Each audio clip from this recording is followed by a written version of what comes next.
Britain में corona की नई स्ट्रेन के सामने आने के बाद भारत में भी सतर्कता बढ़ती जा रही है। महाराष्ट्र सरकार ने भी सतर्कता बरतते हुए महाराष्ट्र सरकार ने मंगलवार से राज्य के नगर निगमों में नाइट कर्फ्यू का ऐलान किया है। महाराष्ट्र सरकार का यह आदेश 22 दिसंबर 2020 से 5 जनवरी 2021 तक प्रभावी रहेगा। इस दौरान राज्य के सभी नगर निगमों में रात को 11 बजे से सुबह 6 बजे तक नाइट कर्फ्यू की पाबंदियां होंगी। इस बीच भारत सरकार ने ब्रिटेन से आने वाली सभी उड़ानों को 31 दिसंबर तक के लिए रद्द कर दिया है। We have had to take this decision after carefully considering all facts. There are reports from the United Kingdom. There are statements made by senior political leaders, including the British Health Secretary, that this new virus strain, which has been reported, is spreading at an alarming rate. Therefore, we have decided, starting from 23:59 hours Tuesday, 22nd December, all flights to and from the United Kingdom will be temporarily suspended till 31st December of this year. Also, since the temporary suspension will come into being on at 23:59 hours tomorrow, between now and then, those who are in the pipeline will be subjected to a 100% mandatory RT-PCR test. Those who test positive will have to be undergoing 7 days institutional quarantine. Even those who are negative, who don't have any symptoms, will be subjected to medical monitoring. The earlier procedure of passengers wanting to travel, taking an RT-PCR test 72 hours prior to undertaking the journey, that will no longer be considered valid.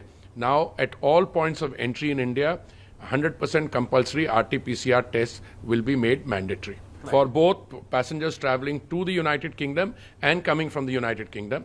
And also, once the temporary suspension takes effect, passengers will not be able to come from the United Kingdom via some other European or other destination.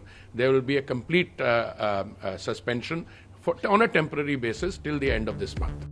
Maharashtra सरकार ने पाबंदियां Britain में पाई गई corona की नई strain के चलते उठाई हैं। महाराष्ट्र सरकार ने कहा है कि यूरोप और मध्य पूर्व के देशों से आने वाले सभी यात्रियों को अनिवार्य रूप से 15 दिन इंस्टीट्यूशनल क्वारंटाइन में रहना होगा।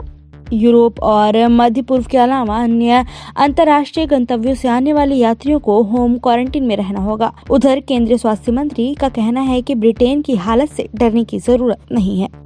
मैं सिर्फ आपसे सबसे ये कहूँगा कि अभी ये सब इमेजिनरी सिचुएशंस, इमेजिनरी बातें, इमेजिनरी पैनिक, इन सब के अंदर आप अपने आप को मत उलझाइए।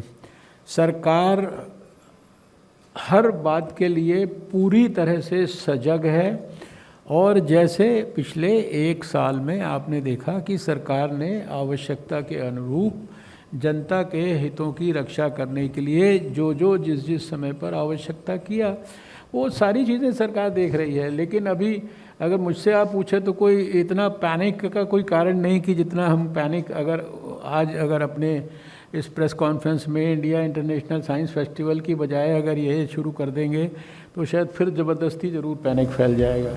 गौरतलब है कि महाराष्ट्र में कोरोना से अब तक सबसे ज्यादा मौतें हुई हैं। बीते 24 घंटे में राज्य में 2234 नए मामले सामने आए हैं, जबकि 55 लोगों की मौत हो गई है। राज्य के स्वास्थ्य विभाग की ओर से साझा किए गए आंकड़ों के मुताबिक महाराष्ट्र में कोरोना के अब तक कुल 18,99,352 मामले सामने आ चुके हैं, जबकि 48,801 लोगों की महामारी से मौत हो चुकी है। यही कारण है कि महाराष्ट्र में सबसे पहले एहतियाती उपाय किए गए हैं।